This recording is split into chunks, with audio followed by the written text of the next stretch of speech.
Hello Ritu అనుకున్నారా? నేనే. So మజాకా sets లో ఎలా ఉంటారు ఏంటి ఆర్టిస్టులు అందరూ ఎలా జరుగుతుంది షూటింగ్ అని చెప్పేసి సెట్ కి వచ్చాను అనమాట సరదాగా.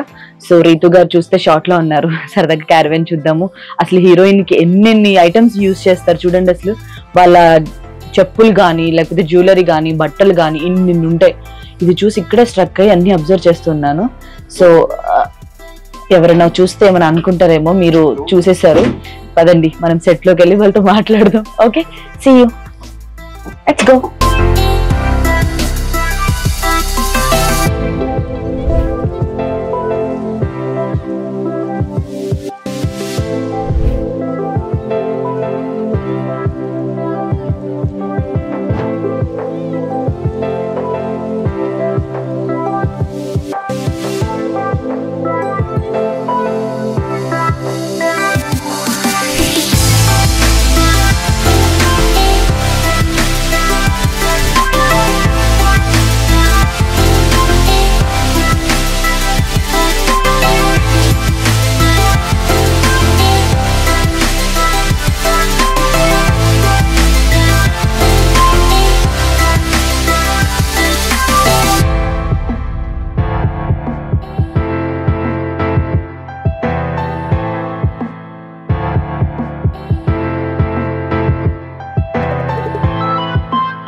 నేను ఒకే ఒక రోజు వర్క్ చేసా ఈ సినిమాలో, బట్ ఇదంతా నా ఫ్యామిలీ లాగా అయిపోయింది. ఎక్కువ ఓన్ చేసేసుకుంటాను.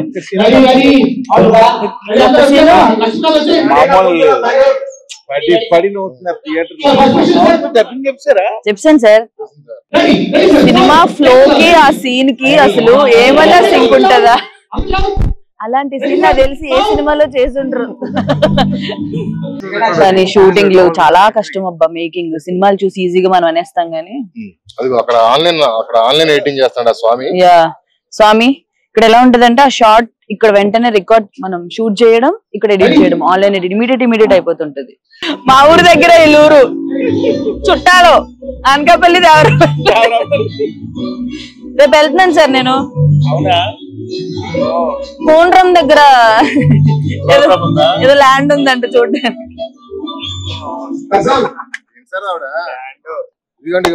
ఇలా కారు వెళ్తుంటారు కదా, మనం ఎప్పుడో మంచి ప్లేస్ పోసుకుందాం అనిపిస్తుంది. ఆవిడ వెళ్తే మంచి ప్లేస్ చూసి కొందాం అనిపిస్తుంటారు. లేదండి, బేసిక్ గా ల్యాండ్ల మీద ఇన్వెస్ట్ చేయడం మంచిది. సో మజాకా సినిమా హిట్ అయిన తర్వాత డబ్బులు వస్తాయి చూడండి, అందులో నేను ఒక రోజు చేసినందుకు కొంచెం అమౌంట్ ఇవ్వండి. ల్యాండ్ మీద ఇన్వెస్ట్ చేసుకుంటా. దీనికి మాట రాదు, ఎందుకు ఇస్తారు మాకు? కాదండి, ఇది ఎలాగో హిట్ అవుతుంది, డబ్బులు వస్తాయి. ఒక రోజు చేసినందుకు ఇవ్వచ్చు కదా.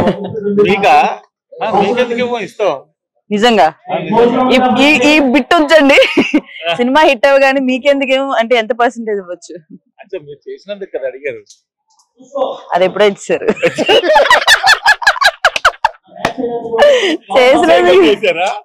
లేదు, చేసాక ఇచ్చారులేండి. ముందు ఎందుకు ఇస్తారు నాకు? నేనేమన్నా సూపర్ స్టార్ నా? స్టూడియోలో కూర్చుంది సార్, పేమెంట్ ఇంకా పడలేదండి. వేసామమ్మా డిపాజిట్ అవ్వలేదంటే ఇలా ఫోన్ పట్టు కూర్చుంది. క్రెడిట్ అనగానే ready.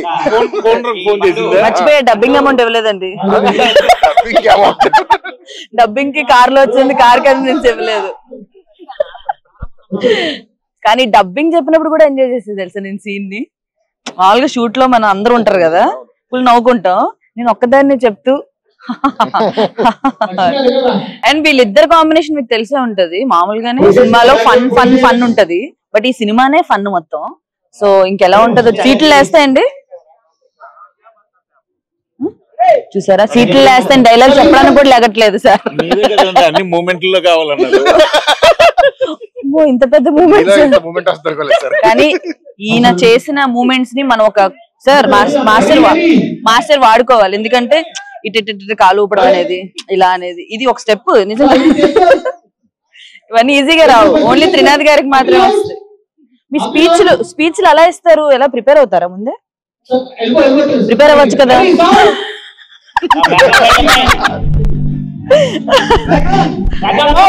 A few moments later. Work mode లో ఉన్నారు, మనం ఏదో డిస్టర్బ్ చేసినట్టుంది సెట్స్ లో. సో పక్కకి వెళ్ళి రైటర్ గారిని డైరెక్టర్ గారిని కొన్ని క్వశ్చన్లు అడుగుదాం. Let's follow. ఒక అబ్బాస్ మస్తాన్, ఒక సలీం జావేద్, ఒక ఎంజీఆర్ కరుణానిధి, ఇలా చెప్పుకుంటూ పోతే చాలా మంది. మీరే డౌట్ పడకండి. సరే మనం మజాగా గురించి మాట్లాడదాం. అసలు అంశు గారిని మళ్ళీ రీఎంట్రీ తీసుకుందాం అని ఎందుకు అనుకున్నారు? ఫస్ట్ నాకు అది బికాజ్ నాకు వన్ డే లోనే ఆవిడ చాలా క్లోజ్ అయిపోయి మళ్ళీ బ్యాక్ వచ్చారనే హ్యాపీనెస్ చాలా ఎక్కువ ఉంది. అందుకే ఫస్ట్ క్వశ్చన్ అంశు అడిగారా? అంశు గారి గురించి తెలుసుకోవాలండి. ఫస్ట్ ఎలా అప్రోచ్ అయ్యారు, ఆవిడ రోల్ ఎలా ఉంటది, ఆవిడ జర్నీ ఎలా ఉంది ఈ సినిమాలో, అవన్నీ మాకు చెప్పండి. అంశు గారి రోల్ ఎలా ఉంటుందో ప్రసన్న గారు చెప్తారు, అప్రోచ్ నేను చెప్తాను. ప్రాపర్ గా అంటే హీరోయిన్ ఉండాలి రావు రమేష్ గారి కాంబినేషన్, బట్ హీరోయిన్ లా ఉండాలి. అంటే రావు రమేష్ గారి ఈ అమ్మాయిని పడేయడం జన్మకు అవుతుందా అన్న ఫీలింగ్ చూసే వాళ్ళకు ఉంటే కథలో కూడా ఒక ఇంట్రెస్ట్ ఉంటది. సో అలాంటివి ఉండాలి. ప్లస్ ఇప్పుడు రెగ్యులర్ గా కాకుండా ఫ్రెష్ గా అంటే బ్రీజీగా ఉండాలి. సినిమా అంతా ఒకలా ఉన్న వాళ్ళిద్దరిది ఫ్రెష్ గా ఐడియానే ఫ్రెష్ గా ఉన్నప్పుడు అది బ్రీజీగా ఉండాలని అనుకుంటుండగా సడన్ గా ఈవిడ కనిపించారు. అది ఎలా కనిపించారు ఏంటి ఆయన చెప్తారు కానీ కనిపించారు. యాక్చువల్ గా ఏంటంటే మేము ఏమనుకున్నాం అంటే ఒకసారి పాతప్పుడు సూపర్ పాపులారిటీ ఉన్న హీరోయిన్లు ఉన్న వాళ్ళు మళ్ళీ చాలా నాలుగు తర్వాత చేయకుండా ఉంటారు కదా, అలాంటి వాళ్ళు ఎవరున్నారని లిస్ట్ అవుట్ చేస్తాం. లిస్ట్ అవుట్ చేస్తే ఈమె పేరు, ఈమె ఎక్కడుంటారో తెలీదు, ఏం తెలీదు. సో ఎక్కడుంటారో ఏంటో తెలీదు. సరే ఒకసారి ఈమెను కనుక్కుందాం. నేను మన్మధుడు సినిమాలో బాగా ఫేమస్ కదా, పాడ్కాస్ట్ లో సడన్ గా ఒక పాడ్కాస్ట్ లో కనపడిందండి. అలా రాత్రి పూట ఇలా చూస్తుంటే లేచి ఉలిక్కిపడి లేచా నేనైతే.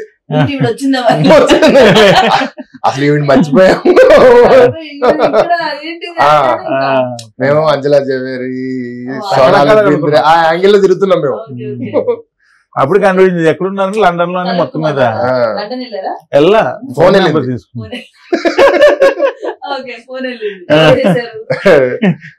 ఫస్ట్ ప్రొడ్యూసర్ గారు చేశారు. మాట్లాడిన తర్వాత వీడియో కాల్ లో కూర్చోబెట్టి కథ చెప్పాం.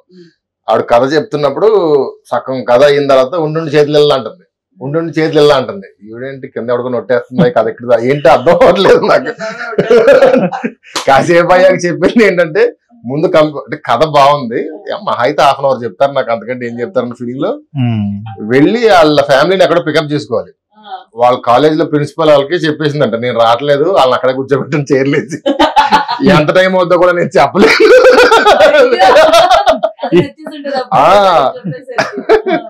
ఉండుండి ఇల్లు అంటుంది, కింద చలిమంటుందా ఒట్టేస్తుందా అర్థం అవ్వలేదు నాకు.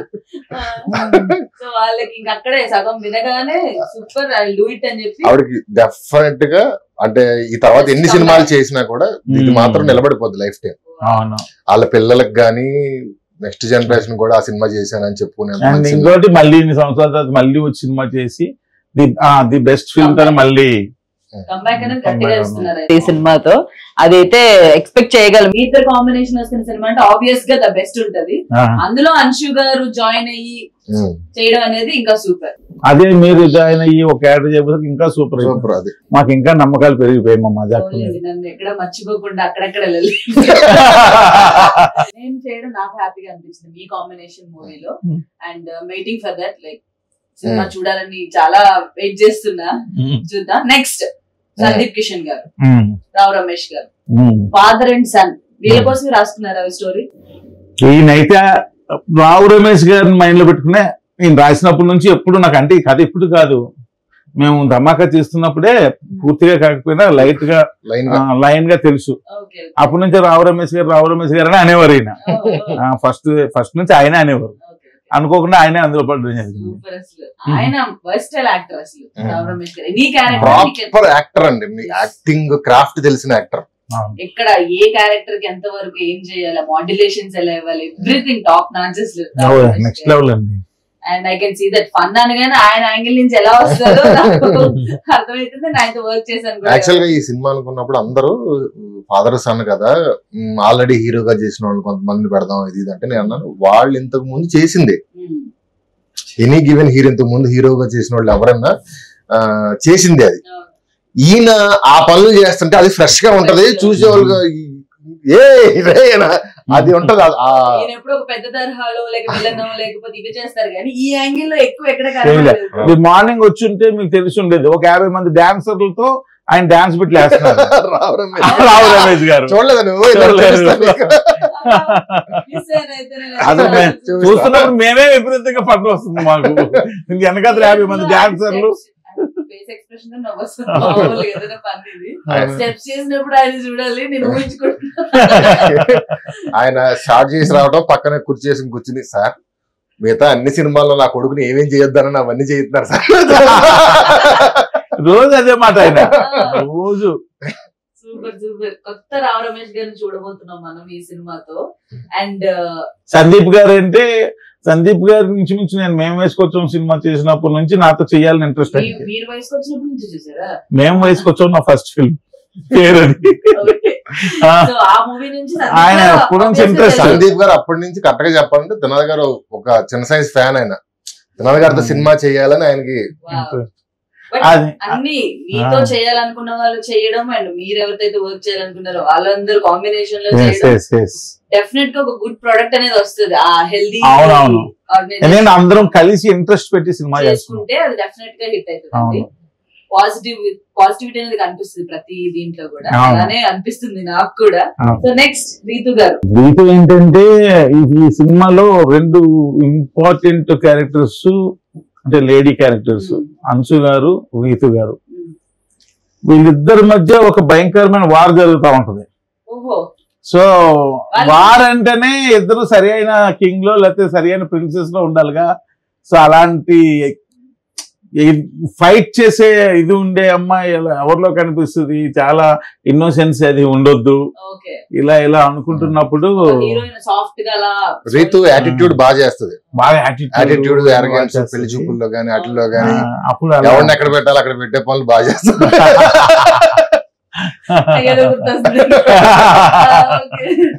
అందుకని ఈ క్యారెక్టర్ కి ఆమె సూటబుల్. సందీప్ గారు అసలు చాలా చేంజ్ అయ్యారు కదా పర్సనాలిటీ గానీ ఎవ్రీథింగ్ భలే కనిపిస్తున్నారు. నాకు ఈ మధ్యలో ఒక అమ్మాయి సందీప్ తో చెప్దాం అనుకున్నాం కుదరలేదు. ఒక అమ్మాయి ఎవరో నాకు ఇన్స్టాగ్రామ్ లో మెసేజ్ చేసింది నేను సందీప్ ఫ్యాన్ అండి అని. ఓకే అది ఇదని మాట్లాడుతా ఒక రోజు సినిమాలో జూనియర్ ఆర్టిస్ట్ వచ్చేసింది ఓన్లీ సందీప్ ని చూడడానికి. అదైపోయిందా నువ్వు అంటే సార్ నేను సందీప్ చూడడానికి వచ్చాను. సరే ఓకే నువ్వేంటి జూనియర్ యాక్టర్వా ఏది కాదు సార్ ఓన్లీ సందీప్ చూడడానికి ఎవరన్నా పట్టుకుని గుంపులో వచ్చాను. అది అయిపోయిందా. ఓ రోజు మెసేజ్ పెట్టింది నాకు చాలా బాధగా ఉంది సార్ ఏదో అయ్యింది ఇంట్లో కష్టం అది నాకెందుకు చెప్తుందనే లోపు ఆవిడ చెప్పాలని షేర్ చేసుకుంటుంది ఏంటంటే ఆవిడకి ఎప్పుడు బాధగా ఉన్నా సందీప్ వాళ్ళ ఇంటి దగ్గరికి వెళ్ళి ఆ సందులో కాసేపు కూర్చుని ఏడవాలనుకున్నప్పుడు వెయిట్ చేసి ఇంటికి వెళ్ళిపోతుంట.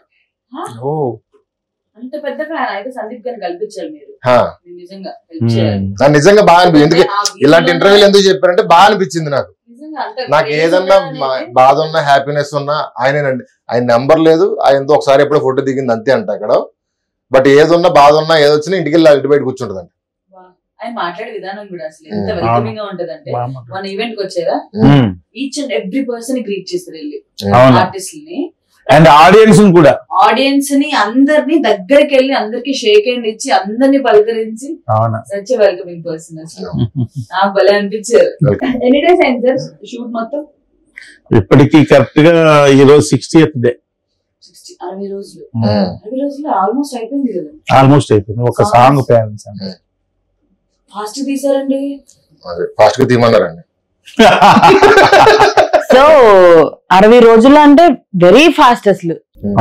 ఆయన ఎప్పుడంతే మా సినిమాలు నేను లోకల్ 60 days 62 days అలగురు 56 days ధమాకా 70 days ధమాకా 70 అది కూడా యాక్షన్ ఉంది కాబట్టి యాక్షన్ ఫైట్ లో సో ఇంకా మజాకా నుంచి పాటలు ఫైట్లు. Yeah actually Leon James extraordinary music ఇచ్చాడు. సాంగ్స్ అన్ని కూడా చాలా మంచి. ఇంకో సాంగ్ కూడా రిలీజ్ చేశారు ఒకటి ఆల్రెడీ బ్యాచులర్ స్టెప్ కూడా బాగుంది. సూపర్ సాంగ్స్ ఇంకా దేనికి తగ్గకుండా అసలు 60 days లో మీరు సినిమా కంప్లీట్ చేయడం అనేది నాకు షాకింగ్ ఉంది. బేసిక్ గా ఫైనల్ గా మన సినిమాకి హెడ్ మీ అందరికి హెడ్ ప్రొడ్యూసర్ గారి గురించి మాట్లాడుతున్నారు. సో ప్రొడ్యూసర్ గారు మీకు స్టోరీ చెప్పగానే ఇమీడియట్ గా ఓకే అన్నారా లేకపోతే ఏంటి ఎలా ఒప్పుకున్నారు? కొంచెం టైం తీసుకున్నాడు నవ్వడానికి తర్వాత ఓకే చెప్పాడు. ఆయన చాలా ఇష్టపడి చేస్తున్నాడు సినిమా మాత్రం చాలా ఇష్టపడి చేస్తున్నారు. So nice. ఈ సినిమాని తీసుకొచ్చి మౌంట్ చేయడానికి ఆయన నన్ను త్రినాథ్ గారిని సందీప్ గారిని అందరినీ తీసుకొచ్చి అంత అంటే ఇద్దరు ఫాదర్ అండ్ సన్ చేసేటప్పుడు ఇతనికంటే అతను పెద్ద ఉండాలి, అతనికంటే ఇతను, ఇవన్నీ లెక్కలు ఉంటాయి. అది మనం వద్దనుకున్నా ఉంటాయి, లెక్కలు క్యాలిక్యులేట్ చేసుకుంటారు. But to make this happen ఆయన మాత్రం ఈ సినిమా చెయ్యాలి, నా బ్యానర్ లో చేయాలి, సమాజ వర్గం తర్వాత నాకు అంత పేరు గౌరవం, ఆ పేరు గౌరవం ఈ సినిమా కథతో వస్తుందని ఆయన నమ్మాడు. దాన్ని అందరిని తీసుకొచ్చి ఒంటి చేతితో పోరాటం చేసి తీసుకొచ్చి ఎక్కించాడు. నేనైతే ఈగర్లీ వెయిటింగ్, ఆడియన్స్ కూడా. టీజర్ కూడా అదిరిపోయితే సినిమాకి ఏమేం ఫన్ కావాలి, ఎక్కడెక్కడ ఏం క్రియేట్ చేయాలనే దాంట్లో బాగా వర్క్ చేసి క్రియేట్ చేసుకున్నారు. థ్యాంక్ గాడ్ ఆడియన్స్ మరొక ఎంటర్టైనింగ్ హిట్ అనేది వచ్చేస్తుంది. సో సినిమా అయితే థియేటర్స్ లోనే చూడండి. February 26th కి శివరాత్రి స్పెషల్ గా వచ్చేస్తుంది. ఫుల్ ఆన్ ఎంటర్టైన్మెంట్ తప్పకుండా చూడండి, ఓన్లీ ఆన్ థియేటర్స్.